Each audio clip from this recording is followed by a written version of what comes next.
Enseigne-nous. Troisième partie. Comme nous le savons, le roi Charles III a succédé à sa mère, Sa Majesté la Reine Élisabeth II.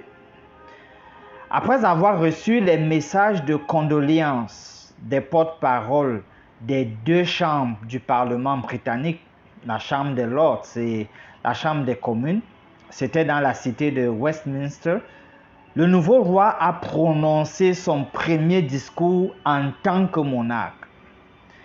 Parmi les principales déclarations, il y a celle-ci, et je cite: « La reine a donné un exemple de service désintéressé, qu'avec l'aide de Dieu et vos conseils, je me résous à suivre fidèlement. » Fin de citation.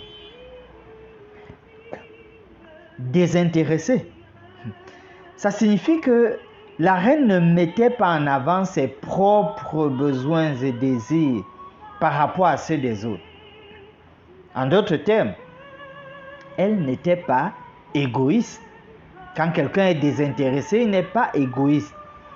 Il nous faut apprendre de cela.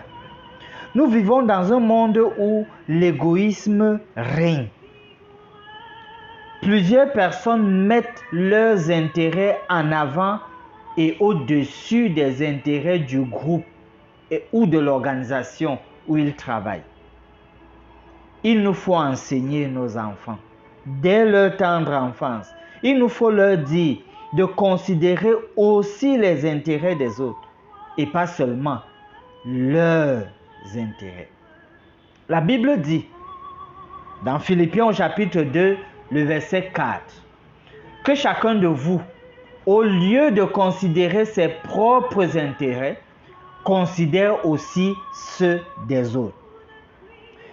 Parler de ses propres intérêts ici renvoie à ses propres profits, ses avantages. Chers amis, comme moi, vous savez que souvent, il peut y avoir un conflit entre les intérêts individuels et les intérêts du groupe ou de l'entreprise. C'est-à-dire, vous vous trouvez dans une situation où si vous donnez priorité à vos propres intérêts, le groupe ou l'entreprise n'aura aucun profit, aucun bénéfice. Qu'allez-vous faire? Prendre tout le profit et empêcher à l'entreprise d'avoir du bénéfice, ou alors donner priorité à l'organisation qui vous emploie? La pensée divine nous conduit dans 1 Corinthiens 10, 33 qui dit: « De la même manière que moi aussi je m'efforce en toutes choses de complaire à tous, cherchant non mon avantage, mais celui du plus grand nombre. » L'idée ici est de donner priorité à ce qui va bénéficier au plus grand nombre et non à l'individu. Éduquons, formons nos enfants sur une telle voie, la voie du devoir désintéressé. Que nos enfants ne soient pas égoïstes. Puisse vraiment le Seigneur nous aider à inculquer ce genre d'éducation à nos enfants. Que Dieu nous guide et nous soutienne.